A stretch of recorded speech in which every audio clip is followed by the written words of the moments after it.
Energi ini bisa membelokkan ruang waktu seperti lubang hitam, sehingga membentuk terowongan aneh ini. Bruce tidak sengaja menabraknya, tapi dia beruntung bisa lolos dari situ.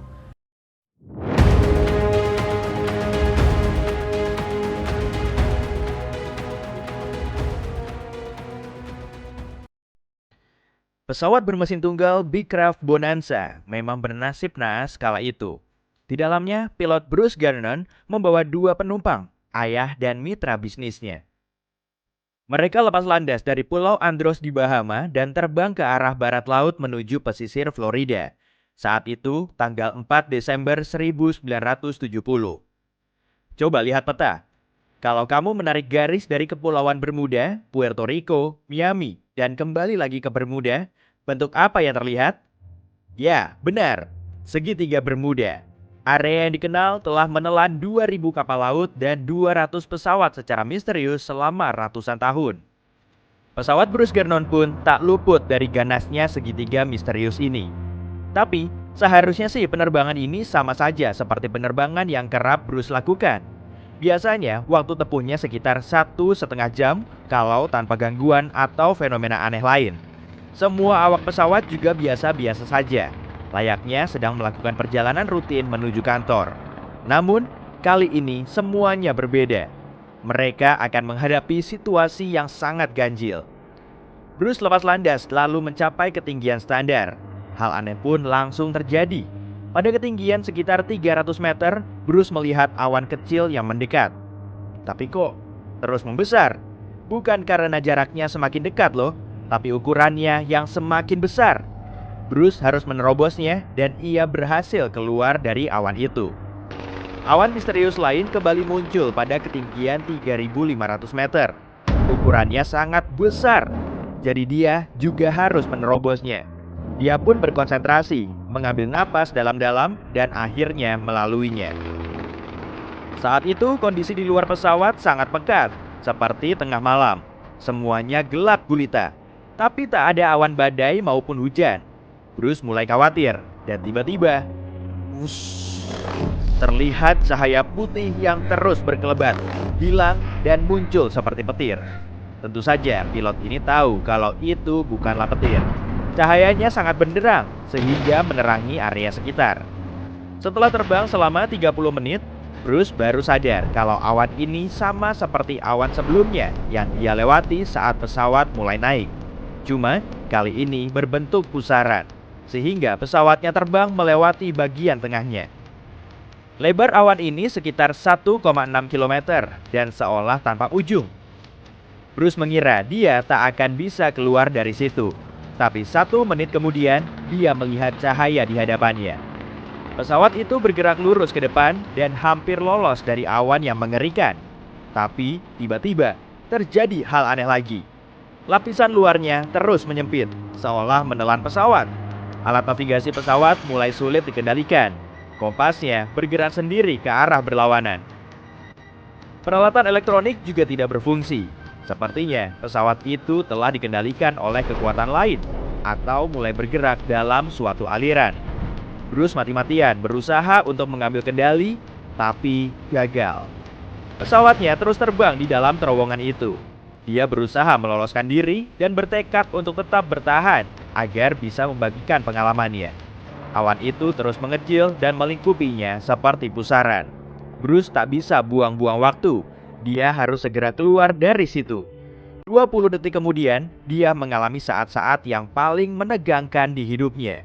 Tapi kemudian, dia berhasil keluar dari kungkungan awan hitam itu. Menurut penjelasan Bruce, selama 5 detik setelah lolos dari situ, pesawatnya sangat ringan. Awan pun hilang dan pesawatnya mulai memasuki kabut asap keabu-abuan. Ketiga orang itu menghela napas lega. Bruce segera mengambil radio dan menghubungi stasiun pengendali darat.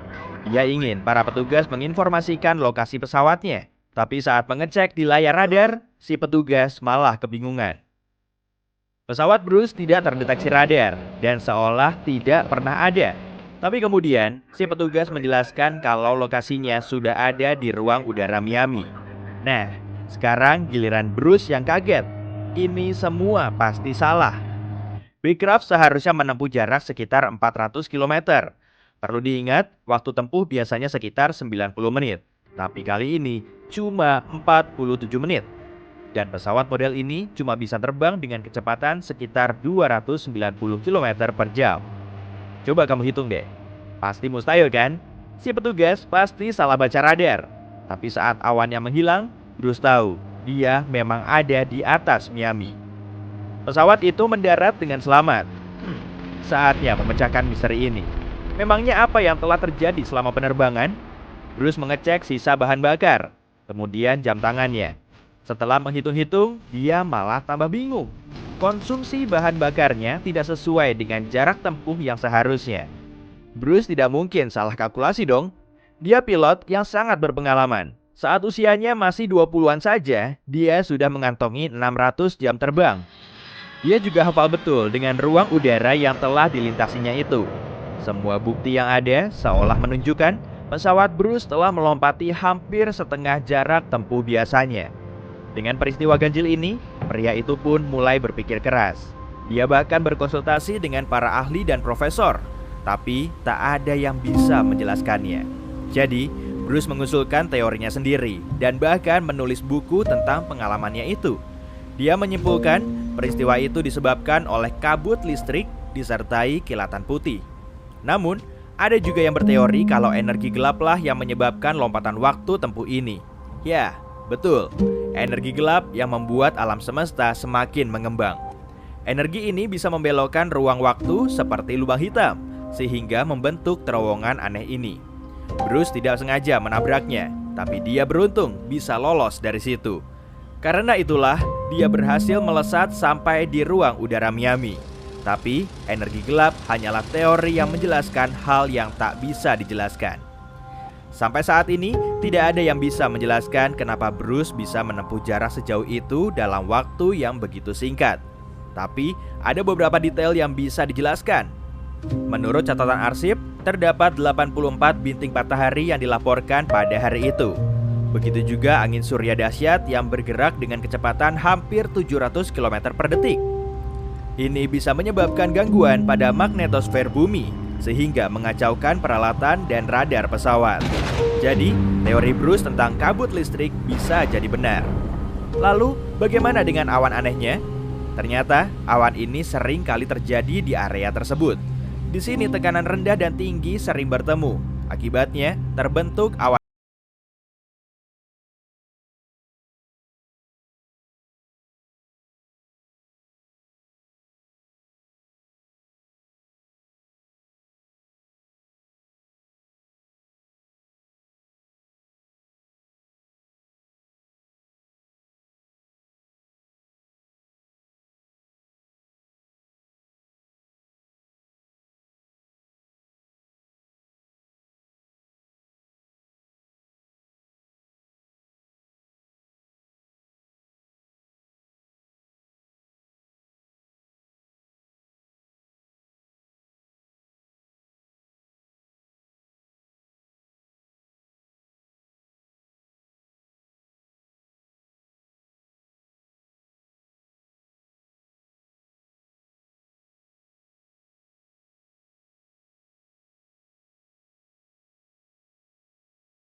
Sepanjang penerbangan, cuacanya sangat cerah. Namun, para ahli meyakini sekitar 80 km di lepas pantai Miami, pesawat itu mungkin menabrak angin kencang hingga membawanya keluar dari jalur penerbangan yang seharusnya. Bertahun-tahun kemudian, para penyelam menemukan bangkai pesawat yang sangat mirip dengan pesawat hilang itu di lautan. Tapi, beberapa detail dan nomor registrasinya kurang memadai, sehingga tidak ada yang bisa mengonfirmasinya. 1 bulan kemudian, pada Januari 1948, pesawat lain juga hilang di Bermuda.